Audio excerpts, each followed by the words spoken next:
재벌이 된 생선 장수. 저기요. 여기 환기 좀 시켜주시겠어요? 어디서 생선 비린내가 심하게 나는데. 며느리가 냅킨으로 코를 가리며 직원에게 말했어요. 제 아들은 아무 말 없이 고개를 숙였어요. 저는 그 순간 알았습니다. 그들이 말하는 생선 비린내, 냄새의 원인이 바로 저라는 걸요. 상견례 때 창피당했던 이야기, 생선만 만져왔던 제가 재벌이 된 이야기를 들려드릴게요. 구독과 좋아요 눌러주시면 감사하겠습니다. 그럼 지금 바로 시작하겠습니다. 안녕하세요. 저는 수산시장에서 35년 동안 생선 손질한 김명자라고 합니다. 저는 매일 새벽 4시에 일어납니다. 35년째 같은 시간, 같은 장소에서 생선을 손질하고 팝니다. 손에는 늘 생선 칼이 쥐어져 있고 코끝에는 늘 비린내가 맴돕니다. 이게 제 인생이었습니다. 남편이 갑자기 암으로 세상을 떠났어요. 그때부터 저는 갓 태어난 아들을 등에 업고 생선 손질을 배웠습니다. 처음엔 생선이 무서웠어요. 칼질도 서툴렀고요. 하지만 해야 했습니다. 먹고 살려면. 우리 아들, 엄마가 지켜줄게. 밤마다 아들을 안고 울면서 잠을 청했어요. 그리고 35년이 흘렀습니다. 손톱 밑에는 늘 생선 비늘이 끼어 있고 손에는 칼자국이 무수히 많습니다. 아무리 씻어도 손에서 비린내가 가시지 않아요. 그래도 괜찮았어요. 아들만 잘 크면 된다고 생각했으니까. 아들은 정말 잘 자라줬어요. 공부도 잘해서 대학까지 갔고, 이름만 들어도 아는 대기업에 취직까지 했죠. 제가 15년 동안 모은 돈으로 작은 아파트도 사줬어요. 그렇게 해주는 것이 어미로서 도리라고 생각했거든요. 어느 날 아들이 오랜만에 가게로 찾아왔어요. 엄마, 나 결혼하고 싶은 사람이 있어요. 심장이 마구 뛰는 것 같았어요. 너무 기뻐서요. 좋은 사람이에요. 진짜? 어떤 애야? 서울 사람이에요. 대기업 다니고 나중에 소개시켜 줄게요. 그래. 시간 내서 한번 데리고 와. 엄마가 허락해 줬으면 좋겠어요. 아들이 돌아가고 저는 계속 웃음이 나왔어요. 드디어 우리 아들이 장가를 가는구나. 그날부터 저는 더 열심히 일했어요. 새벽부터 밤늦게까지. 아들 결혼식 비용 보태려고요. 엄마, 내일 상견례 잊지 않으셨죠? 아들한테서 문자가 왔을 때 저는 떨려서 밤새 잠을 못 잤어요. 손을 몇 번이나 씻었는지 몰라요.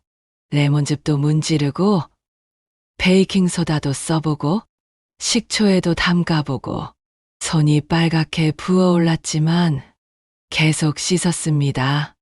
비린내 나면 안 되는데 장롱에서 제일 좋은 옷을 꺼냈어요. 20년 전 남편 장례식 때 입었던 검은 정장. 그게 제가 가진 옷 중에 제일 좋은 거였습니다. 상견례 장소는 서울 어딘가의 레스토랑이었어요. 제 평생 처음 가본 그런 곳. 떨리는 마음으로 문을 열었습니다. 엄마, 여기. 아들이 손을 흔들었어요. 옆에 예쁜 아가씨가 앉아 있었죠. 며느리였습니다. 사돈 부부는 평범해 보였어요. 하지만 어딘가 품격 있어 보였습니다. 깔끔한 옷차림, 부드러운 말투, 자연스러운 태도, 저처럼 긴장하지 않은 모습. 어머니 오셨어요? 반갑습니다. 며느리가 제 손을 잡았어요. 어머, 손이 많이 상하셨네요. 그동안 고생 많으셨다고 들었어요. 그 말이 고맙게 느껴지던 순간 며느리 얼굴이 미묘하게 굳더니 손을 슬쩍 놓았어요. 그리고는 냅킨으로 손을 닦더라고요. 사도는 갑자기 인상을 찌푸렸습니다. 저기요. 여기 환기 좀 시켜주시겠어요? 어디서 생선 비린내가 심하게 나는데. 며느리는 냅킨으로 코를 가리며 말했습니다. 옆에 있던 아들은 아무 말 없이 고개를 숙였어요. 저는 그 순간 알았습니다. 그들이 말한 생선 비린내, 그게 바로 저라는 걸. 저는 화장실로 갔습니다. 거울 앞에서 제 손을 냄새 맡았어요. 아직도 냄새가 나는구나. 비누로 손을 씻고 또 씻었습니다. 그리고 다시 돌아가려는데 한쪽에서 아들과 며느리가 조용히 말하는 것이 들렸어요. 오빠, 어머니 좀. 미안해. 우리 엄마가 생선 만지는 일 하셔서 그래. 알아. 근데 오늘 같은 날에는 향수라도 뿌리고 오시지. 35년간 생선 비린내 속에서 살아온 제가 아들에게 부끄러운 존재였던 겁니다. 그날 집에 돌아왔는데 하염없이 눈물이 났습니다. 며칠 뒤 아들한테 전화가 왔어요. 엄마, 결혼식 비용이 좀 부족해서. 저는 그 말이 끝나기도 전에 대답했습니다. 걱정하지 마. 엄마가 해결할게. 그리고 결심했어요. 제가 살고 있는 작은 아파트를 팔았습니다. 전세로 바꾸고 나머지 돈으로 결혼식 비용에 보탰습니다. 아들한테는 말하지 않았습니다. 괜히 미안해할까 봐요. 제 아들 결혼식만큼은 부끄럽지 않게 해주고 싶었죠. 쉬는 날에 백화점에도 갔습니다. 평생 처음으로 백화점 한복 매장에 들어갔어요. 350만 원짜리 한복을 맞췄고 떨리는 손으로 카드를 긁었습니다. 그리고 매일같이 목욕탕을 다녔어요. 흰머리도 다시 염색했고요. 이렇게 관리를 했으니 괜찮겠지? 그리고 결혼식 당일 새 한복을 입고 아들 며느리가 예약해준 미용실로 가서 화장도 받았어요. 거울을 보니 제 모습에 스스로 놀랐습니다. 엄마 예쁘다. 이 정도면 괜찮겠다고 생각했어요. 직장 입구에 도착했을 때 며느리가 급히 달려왔어요. 어머니, 잠깐만요. 며느리는 저를 구석으로 끌고 갔습니다. 어머니, 향수 안 뿌리셨죠? 응, 향수, 그게 뭐야. 며느리는 저에게 다가와 코를 킁킁대더니 핸드백에서 향수병을 꺼냈어요. 어머니, 오늘 손님 많이 와요. 혹시 또 냄새 나면 안 되니까 제가 챙겨왔어요. 이거 여러 번 뿌리세요.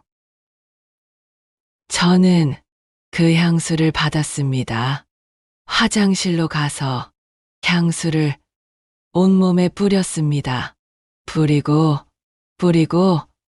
또 뿌렸어요. 숨이 막혔지만 계속 뿌렸습니다. 거울 속 제 모습, 새 한복, 예쁘게 한 머리, 화장한 얼굴. 근데 눈물이 흘렀습니다. 이렇게까지 해야 하나? 결혼식이 끝난 다음 사진 촬영하는 순서였어요. 자, 가족 사진 찍겠습니다. 사진사가 소리쳤어요.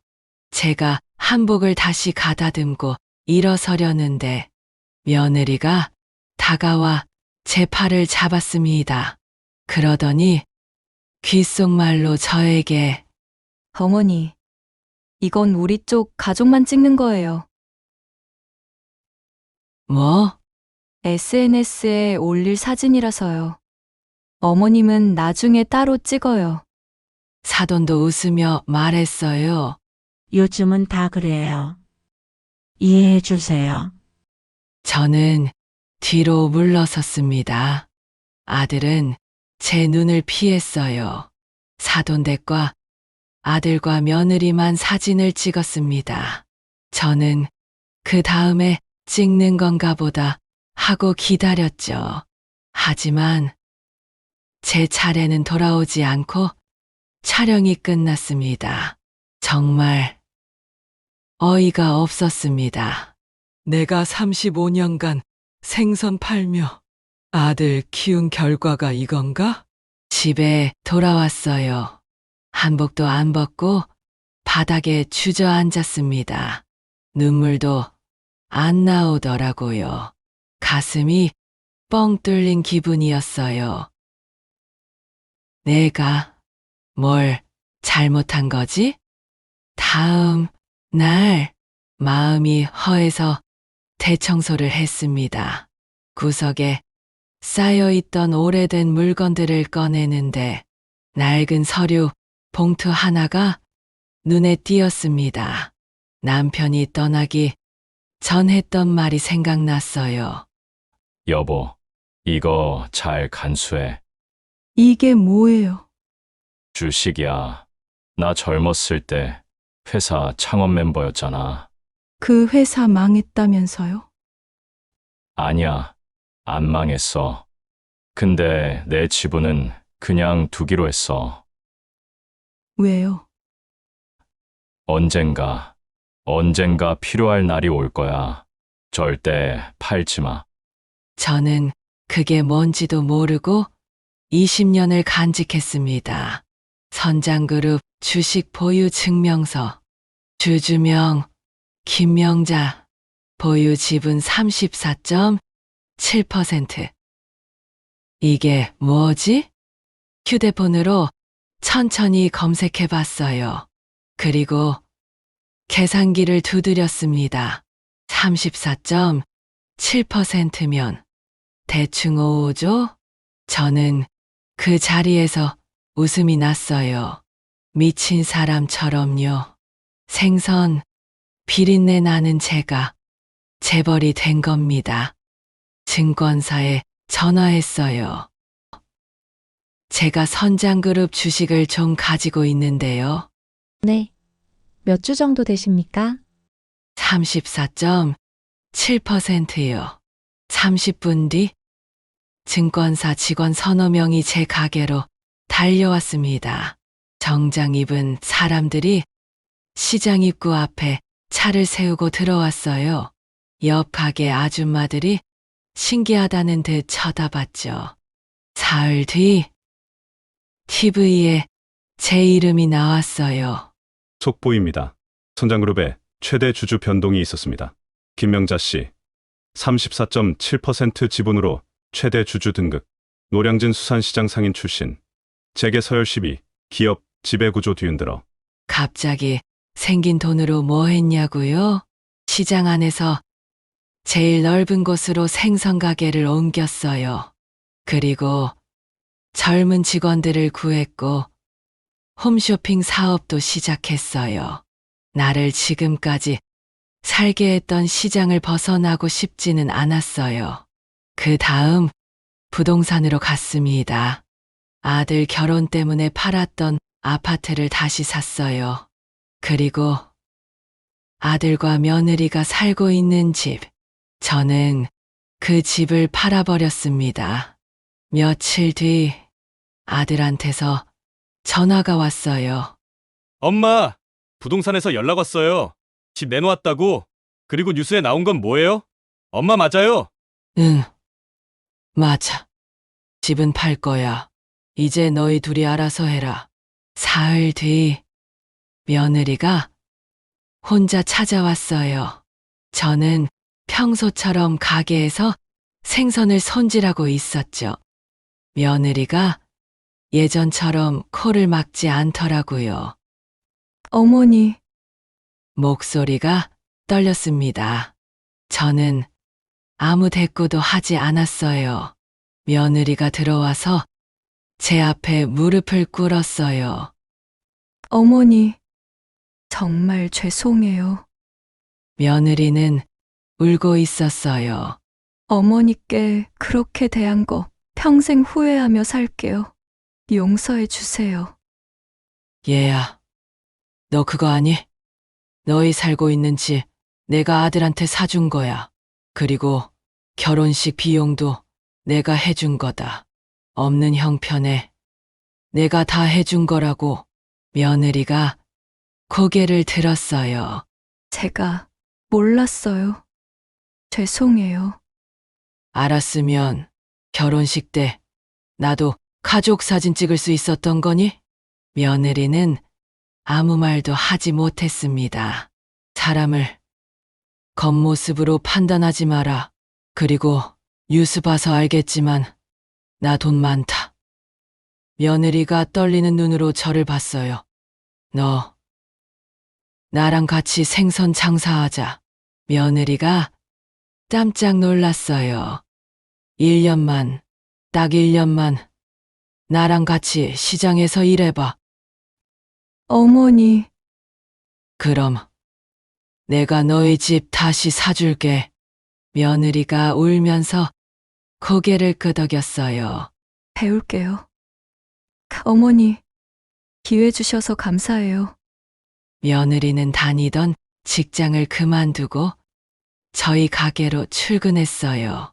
처음에는 보여주기식인가 의심하기도 했는데 며느리가 행동으로 보여줬어요. 눈빛도 달랐죠. 1년이 흐리고 2년이 흘렀어요.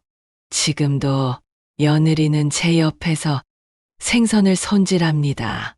며느리 손은 이제 저처럼 거칠어졌어요.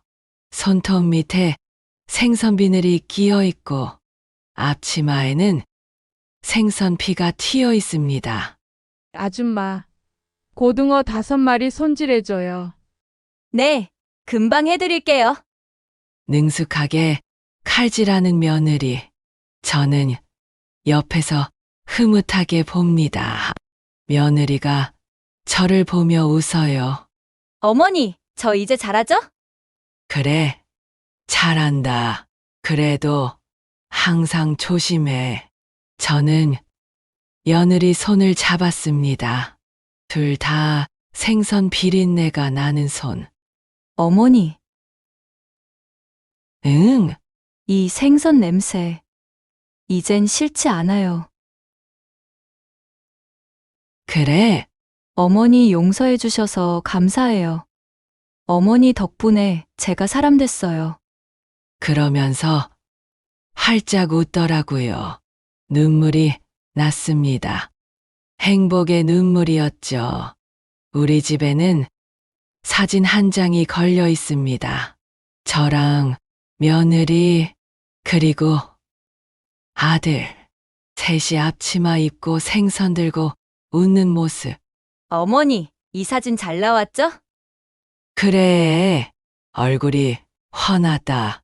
왜 같이 사냐고요?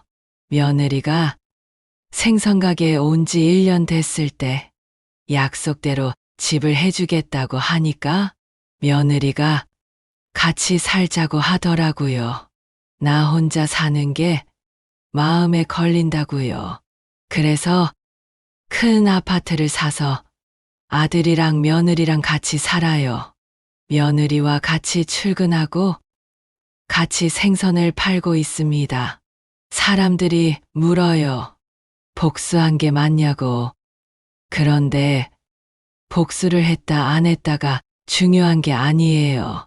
저에게 중요했던 건 용서를 구할 때 내가 그 용서를 받아줄 수 있을까였어요. 저는 며느리와 아들을 용서했고 진짜 가족이 되었습니다. 지금 이 순간 저는 정말 행복합니다. 과거는 잊고 현재에 최선을 다하고 미래를 기대하면서 살고 있어요. 저의 긴 이야기를 들어주셔서 감사합니다. 어느 수산시장에서 김명자 올림